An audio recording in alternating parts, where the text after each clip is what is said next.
Et bonjour les amateurs de Do It Yourself, bienvenue sur la chaîne We Can Do It pour un moment de créativité et de fun. Mon nom est Aude et je teste sur mon temps libre des Do It Yourself. Dans les premières vidéos, nous avions réalisé un tabouret et une lampe en résine époxy. Aujourd'hui, nous allons découvrir la fabrication des bijoux et vous allez voir, c'est tout à fait accessible à tout le monde, un peu de créativité et le tour est joué. Alors quand on parle de bijoux en résine, on évoque souvent deux types de résine. La résine époxy et la résine UV. Oh là là là là, mais quelle résine prendre, Aude? Franchement, j'en ai aucune idée. Oh là là. Je crois qu'on n'a pas le choix, il va falloir tester les deux. Dans cette vidéo, je vous propose de tester la résine époxy. Et dans une prochaine vidéo, on testera la résine UV et on fera une comparaison. Reste bien jusqu'à la fin car je te partagerai les résultats et les avantages de cette fabrication. Si tu as aimé la vidéo, n'oublie pas de liker et de t'abonner. On est parti? Bijoux, nous voilà!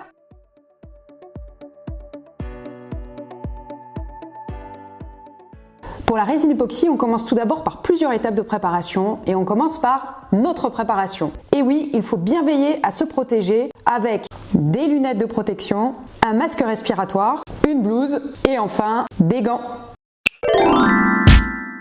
On procède ensuite au mélange des deux composants, la résine et le durcisseur. Pour la résine que j'utilise, il s'agit d'un ratio 2:1, mais cela peut varier en fonction de la résine que vous utilisez. La précision au niveau du dosage est clé pour assurer un bon durcissement. On s'assure ensuite de bien mélanger les deux composants. Et enfin, on essaye tant bien que mal d'éliminer les bulles avant l'utilisation de la résine. Il existe plusieurs techniques, plus ou moins efficaces et plus ou moins onéreuses. Pour ma part, j'utilise un tapis chauffant. Je trouve que le résultat versus l'investissement est assez intéressant. J'utilise ensuite un chalumeau pour éliminer les bulles en surface. Si tu veux en savoir plus sur les étapes de préparation, je t'invite à regarder cette vidéo, tu trouveras plus de détails, je te mets le lien.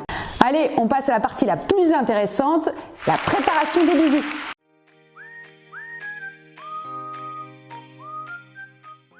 Pour obtenir une belle forme, bien régulière, avec de belles finitions, je vais utiliser des moules en silicone. Et il en existe des multitudes. Vraiment une multitude. Pour la customisation, surprise, il aurait été trop long de vous lister toutes les possibilités, donc je vous laisse regarder en images. Donc tu vois, il y a les colorants, la poudre mica, la poudre phosphorescente, il y a aussi paillettes, les coquillages, les figurines, il y a plein de choses. Du sable, des fleurs, évidemment des fleurs séchées, des pissenlits, il y en a plein des possibilités, il y en a plein.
Cela fait 6 heures, la résine époxy a partiellement durci. Je peux maintenant rajouter une nouvelle couche de résine si je le souhaite.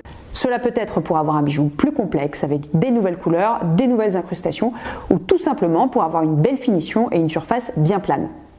La résine a en effet tendance à se rétracter un peu, comme on le voit ici. Allez, on est reparti!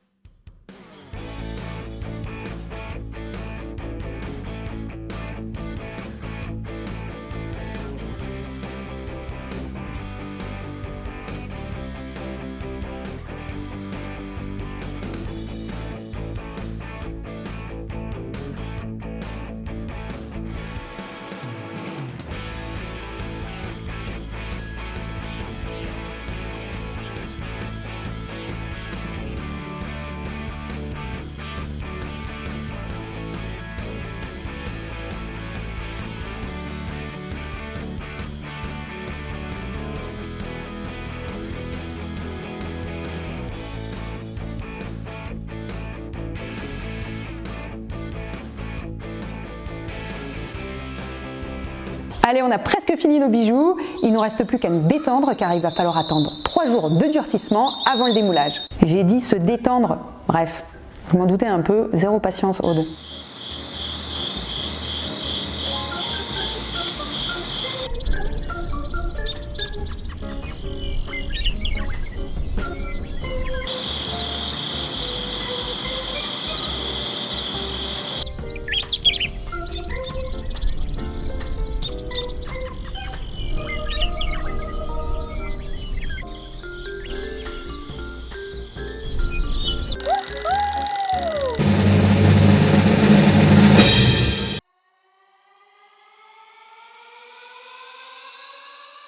C'est bon, cela fait 3 jours et j'ai trop hâte de voir le résultat. Si certains seraient tentés de démouler avant, comme moi, voilà ce que ça donne en image. Et oui, pas cool. Allez, place au démoulage!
Enfin, j'ai pu démouler, l'attente était interminable. Franchement, pour un premier essai, je trouve le résultat vraiment top et bluffant. J'ai évidemment eu quelques ratés, mais franchement, pas beaucoup. Par exemple, celui-là où ça a trop débordé, difficilement récupérable. J'ai obtenu également 2 jolies phases, sans doute un problème de mélange entre la résine et le colorant. Intéressant. Ou celui-là où j'avais clairement mis trop de poudre phosphorescente. La résine était trop épaisse, n'a pas bien rempli le moule et j'ai obtenu de beaux trous au niveau des bords. Enfin, pour ce dernier, j'ai eu de jolies bulles sur le dessus. Il lui a manqué un petit coup de chalumeau et certainement un temps de repos additionnel. En ce qui concerne la finition, comme vous avez pu le voir, je n'ai pas poncé. C'est l'avantage des moules en silicone. J'ai utilisé un ébavureur pour retirer l'excédent et même parfois j'ai pu le faire à la main. J'aurais pu poncer évidemment, par exemple si j'avais souhaité avoir des bords arrondis, mais le résultat me plaisait comme ça. Si vous aimez poncer, c'est tout de même possible, évidemment. On passe à l'étape suivante ?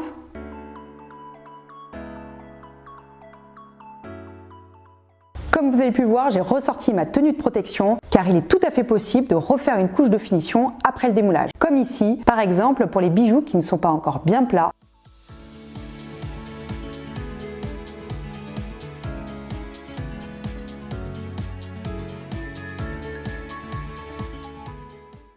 De même, peut-être que vous souhaitez rajouter une couche de résine de l'autre côté sur la face inférieure du bijou, comme ici avec de la résine noire.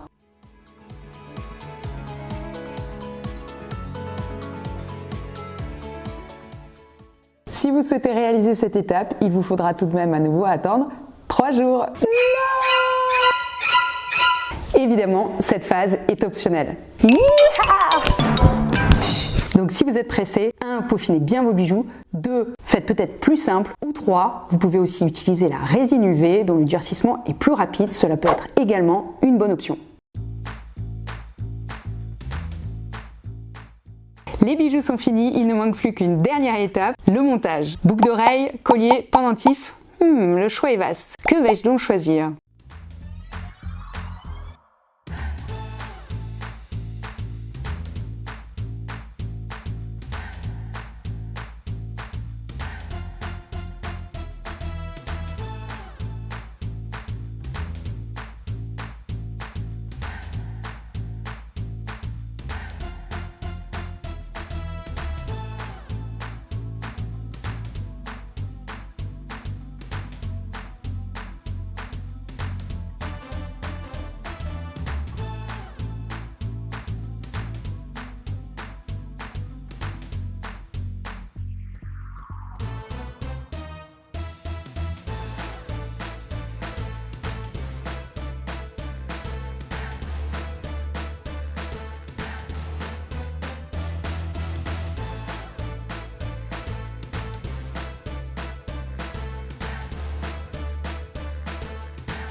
C'est bon, on a monté tous nos bijoux. Allez maintenant, place au résultat.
Voilà, c'est fini.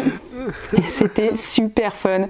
Comme vous avez pu le voir, il existe une multitude de moules pour réaliser vos bijoux et une multitude d'options pour les customiser. Et je suis loin d'avoir fait le tour de toutes les possibilités. On peut utiliser du bois, de la pâte polymère, bref, les options sont infinies. Pour une première expérience, le résultat est juste bluffant. Et comme vous avez pu le voir, hormis les temps de durcissement, c'était assez rapide. Il ne me reste plus maintenant qu'à tester la résine UV et à la comparer avec la résine époxy. Le combat des résines commence. Je vous retrouve donc dans la prochaine vidéo. En attendant, moi je vais continuer quelques bijoux, je ne peux plus m'arrêter. Si vous avez aimé la vidéo, n'oubliez pas de liker. À vous les pronos, ciao!